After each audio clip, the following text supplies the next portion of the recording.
মোহাম্মদ সেলিমের সঙ্গে হুমায়ুনের বৈঠককে ঘিরে নানা রাজনৈতিক জল্পনা চলেছিল।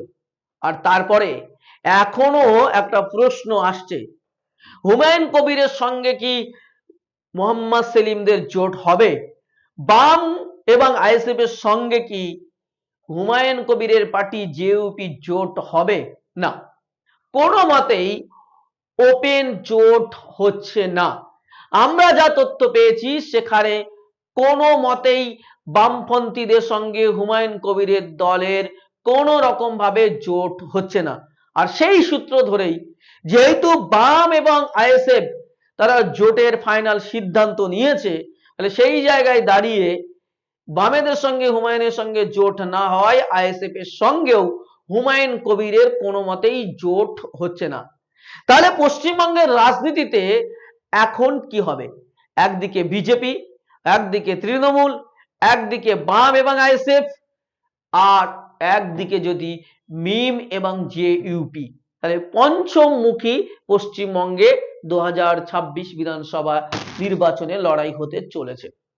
কিন্তু হুমায়ুন কবিরের সঙ্গে কেন বামপন্থীদের জোট হবে না?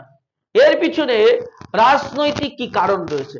মোহাম্মদ সেলিম বারবার বলছেন, সিপিএম আইএসএফ সবাই বলছেন যে তৃণমূল এবং বিজেপি বিরোধী সমস্ত শক্তিকে আমরা একসঙ্গে করতে চাই। তাহলে হুমায়ুন তো বলছে তৃণমূল এবং বিজেপির বিরুদ্ধে লড়াই হবে, কিন্তু কেন সিপিএম বা আইএসএফ এর সঙ্গে এই হুমায়ুন কবিরের জোট হচ্ছে না? এর পিছনে আসল রহস্য কি? আর সেটা নিয়েই আজ আলোচনা করব। আলোচনা শুরু করার আগে বলবো, যারা আমাদের ইউটিউব চ্যানেলে নতুন, আমাদের ইউটিউব চ্যানেলটি সাবস্ক্রাইব করুন। আর যদি আপনি ভিডিওটি ফেসবুকে দেখে থাকেন তাহলে ফেসবুক পেজটি ফলো করুন। তো চলুন শুরু করা যাক আজকের এই পর্ব। হুমায়ুন কবিরের সঙ্গে মোহাম্মদ সেলিমের জোট না হওয়ার পিছনে কারণ কি? হুমায়ুন কবির তার সঙ্গে মোহাম্মদ সেলিম 3 দফায় বৈঠক করেছে, এমনটাই জানিয়েছেন হুমায়ুন কবির। এবং মোহাম্মদ সেলিম তিনি স্বীকার করেছেন একবার বৈঠক হয়েছে নিউ টাউনের একটি হোটেলে, সেটা মিডিয়াতে ফ্ল্যাশ হয়েছে, মানুষের কাছে প্রচার পেয়েছে, এবং মোহাম্মদ সেলিম সেটা বলছেন নাকি তিনি মন বুঝতে গেছিলেন। কেন এই বাধা? কিন্তু মন বুঝে তিনি কি বুঝলেন? কেন বামপন্থীদের মধ্যে সিপিএম এর পলিট ব্যুরো মেম্বাররা, রাজ্য কমিটির সদস্যরা কেন অন্যরা এর বিরোধিতা করছেন হুমায়ুন কবিরের? তারা তো সবাই বলে যে আমরা তৃণমূল বিরোধী, বিজেপি বিরোধী সমস্ত বাম, গণতান্ত্রিক সহ অন্যান্য যে রাজনৈতিক দলগুলি রয়েছে সবাই একসঙ্গে লড়বো। তাহলে হুমায়ুনকে কেন নিচ্ছে না? কারণ এই মুহূর্তে যে ছবিটা আমরা দেখতে পাচ্ছি পশ্চিমবঙ্গের রাজনীতিতে, কংগ্রেস, বাম এবং হুমায়ুন কবির বা আইএসএফ সবাই মিলে যে জোটটা করলেও সেখানে যে জোটে যে ভোটটা আসবে সেই ভোটটাই কিন্তু বেশিরভাগ মুসলিম ভোট, অর্থাৎ মুসলিমরাই এই জোটটাকে ভোট দেবে। হিন্দু ভোট এই জোটের পিছনে আসার কোন রাজনৈতিক বাস্তবতা এবং কারণ এই মুহূর্তে খুঁজে পাওয়া যাচ্ছে না। অর্থাৎ এই জোটের পক্ষে ভোট দেবেন বেশিরভাগ মুসলিমরা, হিন্দু ভোটার সংখ্যা কম। কিন্তু হিন্দু একচেটিয়া যারা হিন্দুত্বের রাজনীতি করে তারা বিজেপিকে ভোট দিচ্ছে, এবং যারা নরম হিন্দুত্বের রাজনীতি করে বা যারা অন্য শ্রেণী আরো যারা হিন্দুরা বিজেপিকে যারা পছন্দ করে না তারা তৃণমূলকে ভোট দিচ্ছে। কারণ তৃণমূল জগন্নাথ মন্দির করছে, তৃণমূল লক্ষ্মীর ভান্ডার হিন্দু মহিলাদের 1700 টাকা দিচ্ছে, তৃণমূল যেটা করছে মহাকাল মন্দির, নিউ টাউনের মতো জায়গায় আইটি হাব যেখানে হবে, সেখানে মেডিকেল কলেজ হবে, সেই সব জায়গায় দুর্গাঙ্গন করছেন মমতা বন্দ্যোপাধ্যায়। এবং সব দিকেই এসসি, এসটি, ওবিসি সমস্ত ক্ষেত্রে সরকারি চাকরি, পুলিশ, প্রশাসন, দলীয় পদে, নেতৃত্বে সব জায়গায় তৃণমূল কংগ্রেস হিন্দুদের বেশি সংখ্যায় তাদের জায়গা দিয়েছে। ফলে হিন্দুদের একটা শ্রেণী হয় তৃণমূলকে ভোট দেবে, নাই বিজেপিকে ভোট দেবে। এই বাম, কংগ্রেস, আইএসএফ জোট হলেও, হুমায়ুন কবিরের জোট হলেও হিন্দু সম্প্রদায়ের ভোট পাওয়া এদের জন্য রাজনৈতিক বাস্তবতা বলছে মুশকিল, অসম্ভব। ফলে হুমায়ুন কবিরের সঙ্গে জোটে যদি মোহাম্মদ সেলিমরা করে, তাহলে সেখানে দেখা যাবে যে সিপিএম যদি গোটা 10 সিট 2026-এ জয়লাভ করতে পারে, সেই 10টি আসনেই দেখা যাবে মুসলিম অধ্যুষিত এলাকায়। উত্তর দিনাজপুর, রায়গঞ্জ, এই সমস্ত এরিয়াতে সিপিএম যদি জেতে সেখানে মুসলিম এরিয়াতে জিতবে। ইসলামপুর, মুর্শিদাবাদের ডোমকল, রানীনগর, এই সমস্ত আসনগুলিতে, নদিয়ার চাপড়া, এই সমস্ত আসনগুলিতে যদি, কালীগঞ্জ যদি জেতে সিপিএম, সেই আসনগুলিতে মুসলিম প্রার্থী। পূর্ব মেদিনীপুরে যদি তমলুকে ইব্রাহিম মোল্লা তিনি জেতেন, সব ক্ষেত্রেই দেখা যাচ্ছে যে মোহাম্মদ সেলিমের নেতৃত্বে যদি এই কংগ্রেসের বামেদের সঙ্গে হুমায়ুন কবিরের জোট হয়, আর সেই জোটে যে ভোটগুলি পাওয়ার কথা বা জেতার যে সম্ভাবনা আসনগুলিতে রয়েছে, সেই আসনগুলি হচ্ছে মুসলিম অধ্যুষিত এলাকায়।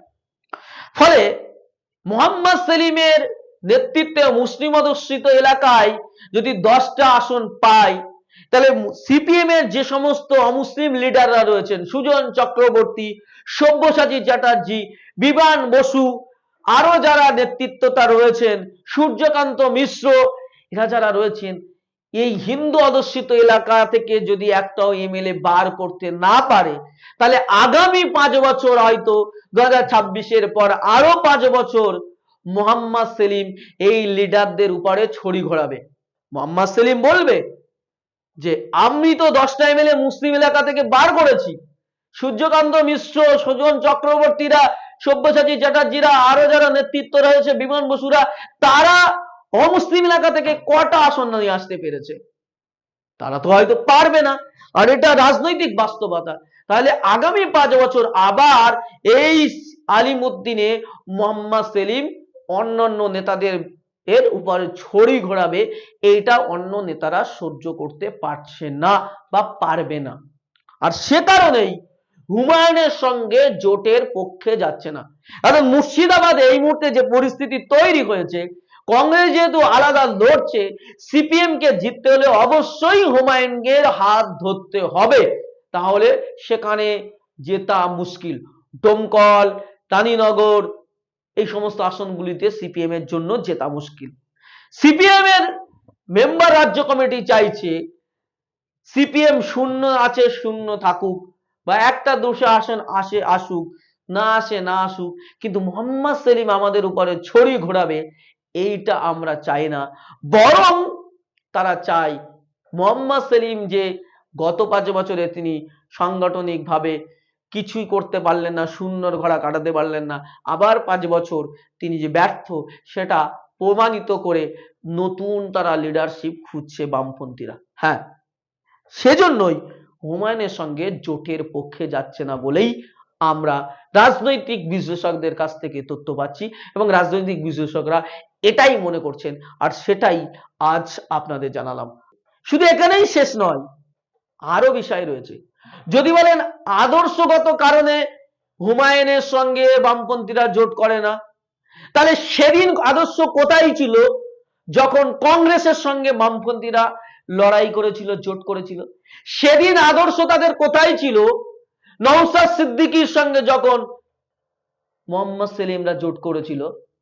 মোহাম্মদ সেলিম আইএসএফ এর সঙ্গে জোট করতে পারে, মোহাম্মদ সেলিমরা, সিপিএমরা, বামপন্থীরা কংগ্রেসের সঙ্গে জোট করতে পারে, যেখানে সারা দেশে কংগ্রেসের সঙ্গে লড়াই, কেরালে লড়াই, আর অন্যান্য রাজ্যে লড়াই, এখন বিভিন্ন জায়গায় জোট করছে। তাহলে হুমায়ুন কবিরের সঙ্গে জোট কেন করছে না?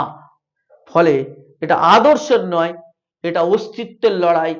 এটা হচ্ছে, এই লড়াইটা হচ্ছে নিজেদের রাজনৈতিক যুক্তিযুক্ত রাজনৈতিক পরিস্থিতির লড়াই, নিজেদেরকে টিকিয়ে রাখার লড়াই বলে মনে করছেন রাজনৈতিক বিশ্লেষকরা। আপাতত এখানে শেষ করছি, দেখা হচ্ছে পরবর্তী পর্বে। ততক্ষণ ভালো থাকবেন, সুস্থ থাকবেন, ধন্যবাদ।